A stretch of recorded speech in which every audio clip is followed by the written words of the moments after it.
a lot of YouTubers out there will have been like interested in selling a membership course like you have, but just they see themselves as creators. I speak to a lot of YouTubers like this, and they simply don't know how to approach selling a product, like how to promote their product to their viewers, like what the process is and how to make it appealing to their viewers. Have you learned anything along the way while you've been making the Creative Film School that you can share with the viewers?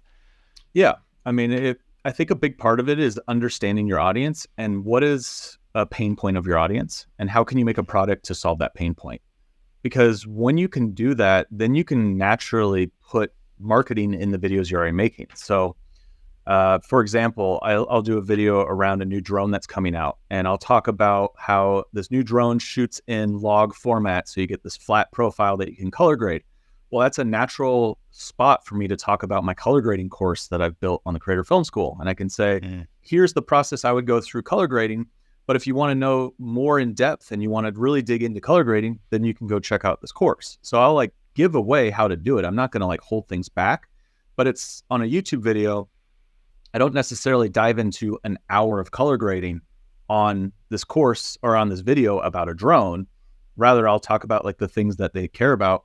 And then I'll say, if you really want to dig into this, you can go check out my course. And so if you're building products that fit your audience, there'll be natural spots where you can just talk about your courses or your offering or whatever it is. Another thing that I sell are YouTube videos. Yeah, in your YouTube videos. To mention. Yeah. So like another thing, like if photographers a lot of times will sell presets. And so when they're showing their photos on screen, you'll see like, oh, this was graded with my preset, whatever it is. It's a natural way for someone to be like, oh, I could go buy that preset. And I think the big thing is just understanding who your audience is and like what is a product that would make sense for them. That's, beyond what your YouTube channel is.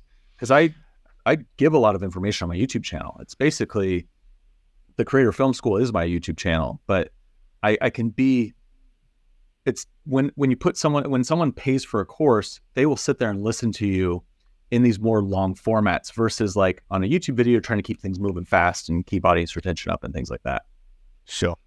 So am I right in saying, is it fair to say that in the YouTube channel, you kind of tell your viewers what they need to be thinking about, what they need to be doing to achieve their goal? And you provide some like useful tips and lessons in that topic, but for even like more in-depth deep dive, they can get that in the course. So there's kind of there's the increase in depth between the two pieces of content. Yeah, it's just the level of depth and the level of like sitting there. And I go into depth on my YouTube videos. It's not like I hold things back. Like you'll find some of my videos are hour long on YouTube. Wow. But there's things like, for example, like Final Cut. I'm not going to do all of these. Like my channel, I don't want it to be a Final Cut channel, but that's the editing software I use. And a lot of the creators that watch my channel use Final Cut. So I've done more of that kind of content on my platform versus my YouTube channel, which I'm trying to keep more broad appeal and like be able to touch these different niches within the creator space.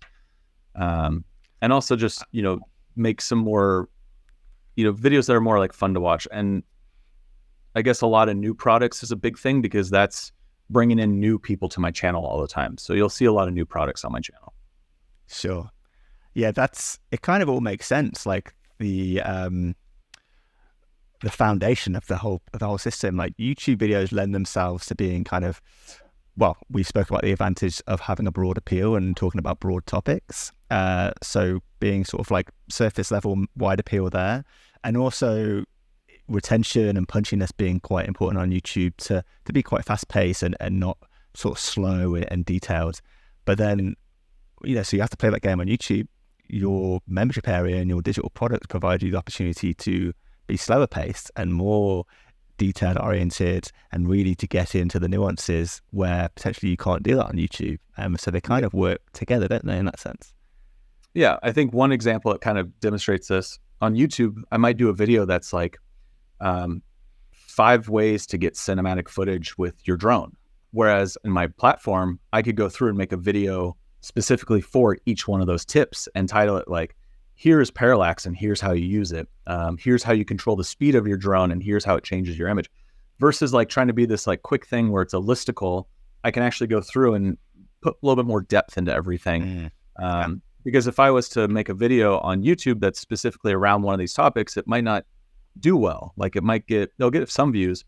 But if I do the listicle version and I'm like 10 ways to do X, that's going to get a lot more broad appeal. And people like that fast pace. Like there's something with listicles that people really latch onto and they watch through the end. Makes complete sense. Yeah. Any other tips for getting sales and building a product for YouTubers that come to mind on top of those?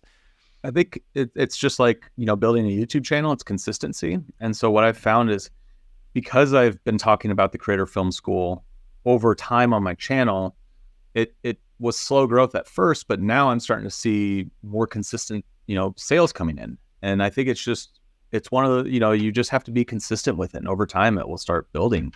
And you're basically creating you're building a backlog of links on your YouTube channel.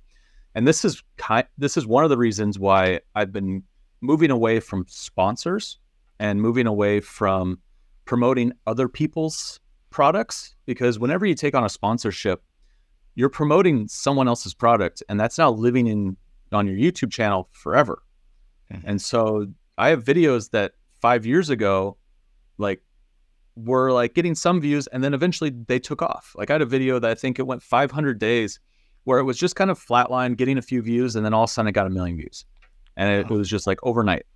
And if I have a video like that and it's promoting this product where the sponsor gave me, a couple $1,000s to talk about their product in the middle of the video, well, it's continually promoting them year after year after year. Whereas I could talk about my product in that instead, and now I'm getting those views for years. And over time, the collective views of your channel and the collective links are going to help promote you, and you're going to make more money instead of just getting a one-off sponsorship deal.